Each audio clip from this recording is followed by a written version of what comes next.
Assalamualaikum warahmatullahi wabarakatuh. Perkenalkan, nama saya Ruslan, mahasiswa Universitas Riau, Fakultas Pertanian dan Peternakan, jurusan Peternakan. Baiklah, di sini saya akan membahas tentang rumput kolonjono dan legum lamtoro. Sekian, terima kasih. Rumput kolonjono atau Brassia mutica. Taksonomi rumput kolonjono yaitu kingdom Plantae, phylum Spermatophyta, subphylum Angiospermae, klasis Monocotyledonae, ordo Gelumiflora, familia Geraminae, genus Brasilia, spesies Brasilia mutica. Selanjutnya, morfologi rumput kolonjono.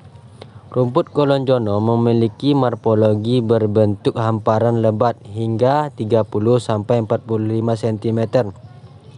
Tumbuh tegak, rizoma pendek berumuran panjang dan berbentuk linier dengan warna hijau gelap serta memiliki bunga warna ungu.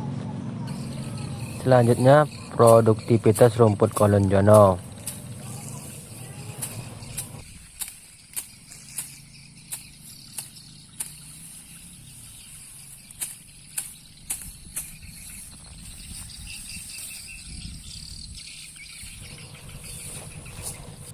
Selanjutnya, kandungan nutrisi rumput kolonjono, yaitu 1. Kandungan nutrisi rumput kolonjono menurut Lubis 1992. Bahan kering 8,59%, protein kasar, kalsium 1,31%, lemak kasar 43,41%, serat kasar 12,80%. BENTN 33,89%. Poin kedua, kelebihan rumput kolonjono. 1. Rumput kolonjono dipergunakan sebagai pakan bagi rumensia. 2. Rumput kolonjono memiliki produktivitas yang tinggi. 3. Rumput kolonjono memiliki kandungan nutrien yang cukup disukai ternak. Poin ketiga, kekurangan rumput kolonjono, yaitu 1. Kurang tanah pada saat kemarau panjang.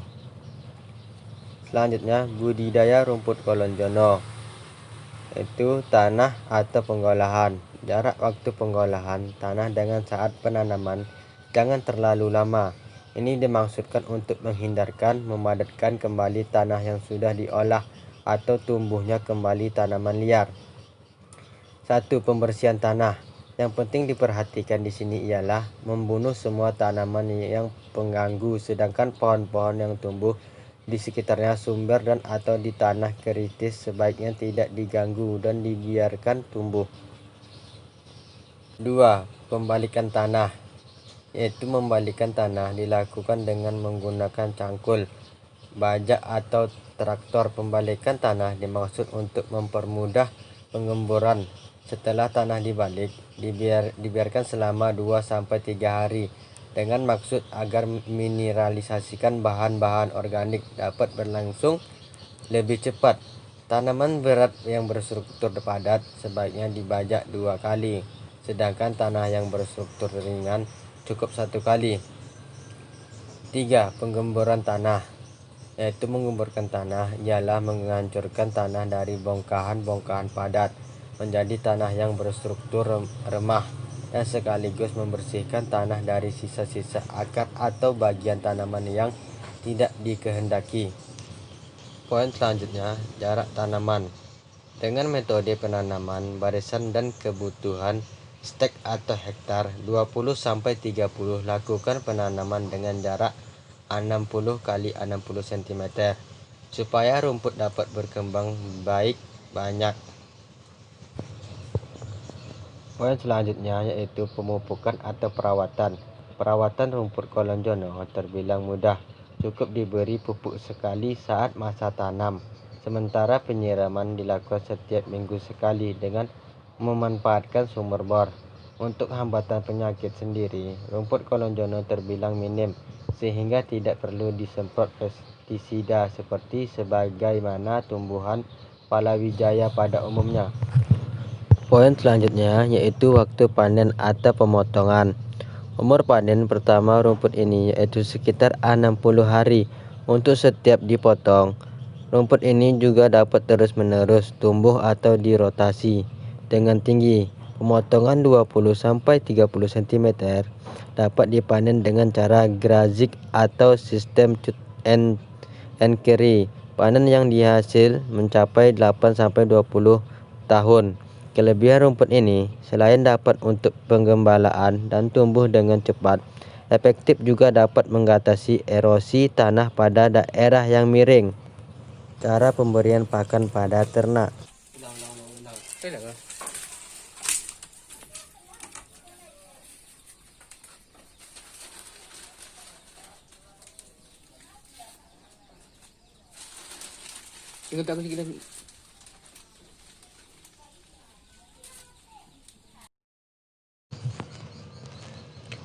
Selanjutnya, legum lemtoro atau Leucane leucocephala.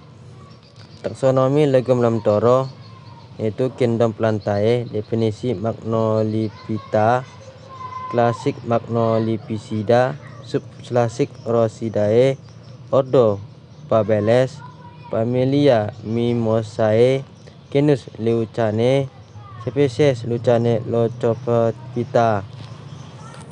Poin selanjutnya yaitu morfologi legum lemtoro. Poin pertama, pohon akar batang. Perakaran pada tanaman lemtoro adalah akar tunggal. Akarnya yang kokoh dapat menembus kuat ke dalam tanah, sehingga pohon petai Cina tidak mudah tumbang oleh tiupan angin. 2. Pohon lemtoro memiliki ketinggian mencapai 20 meter. Meskipun pada umumnya hanya 2-10 meter, pencabangan pohon ini rendah serta banyak ranting-ranting lemtoro berbentuk bulat, torak dengan ujung ranting berbulu rapat. Poin yang kedua, daun. Daun lemtoro termasuk jenis daun majemuk dan berbentuk menyirip, rangkap dengan ujung runcing, serta pangkal daun miring. Permukaan daun lemtoro mempunyai rambut halus dan tepinya berjumbai. Selanjutnya poin ketiga yaitu bunga. Bentuk bunga lemtoro berupa bonggol bertangkai panjang yang berkumpul dalam 2-6 bonggol. Setiap bonggolan tersusun secara rapi dari 100-180 kuntum bunga, menyusun bulatan seperti bola, warnanya putih kekuningan dengan ukuran berdiameter 12-21 meter, tangkai sepanjang 2-5 cm. Selanjutnya poin keempat, buah dan biji. Buah tanaman lemtoro mempunyai bentuk yang menyerupai pita lurus, pipih serta tipis, berukuran 14-26 cm dengan lebar 2 cm. Buah yang mentah berwarna kehijauan muda, sedangkan buah yang sudah masak akan berubah warna menjadi kecoklatan, memiliki sekat-sekat di antara bijinya. Selanjutnya kandungan nutrisi legum lemtoro, yaitu daun lemtoro memiliki komposisi kimia menurut Putri 2012. Bahan kering 97,89%, protein kasar 23,83%, BETN 31,0509%, serat kasar 23,5877%, lemak 11,68%, abu 7,73%, kalsium dan fosfor berturut-turut antara 1,90 sampai 3,20% dan 0,15 sampai 0,35%. Dari bahan kering menurut Askar 1997.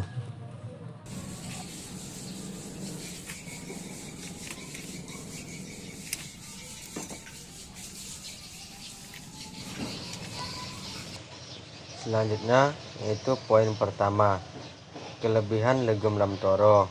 1. Memiliki banyak manfaat, yaitu sebagai tanaman sumber protein untuk ternak rumensia. 2. Sebagai pencegah erosi. 3. Dan juga sebagai tanaman pagar hidup dan tanaman pelindung. Selanjutnya poin kedua, kekurangan legum lemtoro. 1. Sulit didapat. 2. Perlu waktu yang lama dalam berbudidaya. Selanjutnya budidaya legum lamtoro, yaitu poin pertama, tanah atau penggolahan. Tanaman lamtoro dapat dipindah ke lokasi tanam jika akar sudah terlihat keluar dari lubang kokeran atau tinggi tanaman sudah mencapai 26 cm. Tinggi ini biasanya dicapai setelah tanaman berumuran 35 hari. Jika pemindahan pada umur terlalu muda dapat meningkatkan kematian tanaman dan menghambat pertumbuhan akibat stres karena akar belum sempurna meningkat media tanaman sehingga agregat tanah hancur waktu tanam dipindah. Selanjutnya poin kedua, jarak tanaman.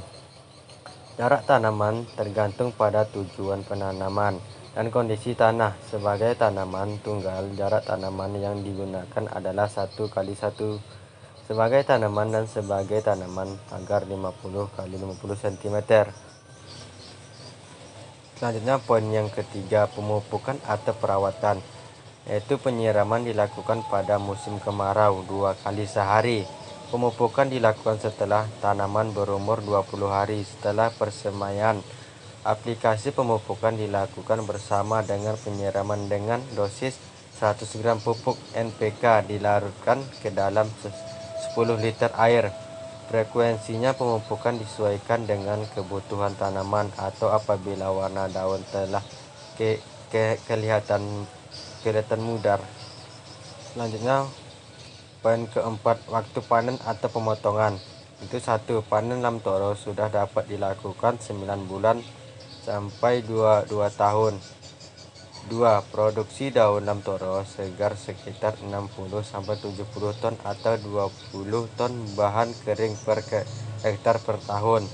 3. Pemotongan dilakukan dengan memotong daun lamtoro.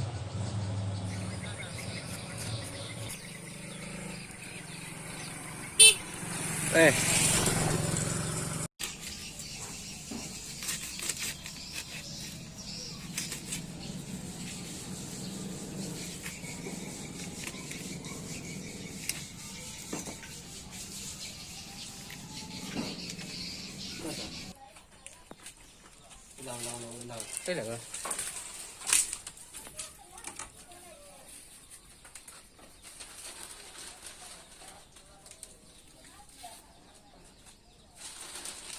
Ingat aku sedikit lagi.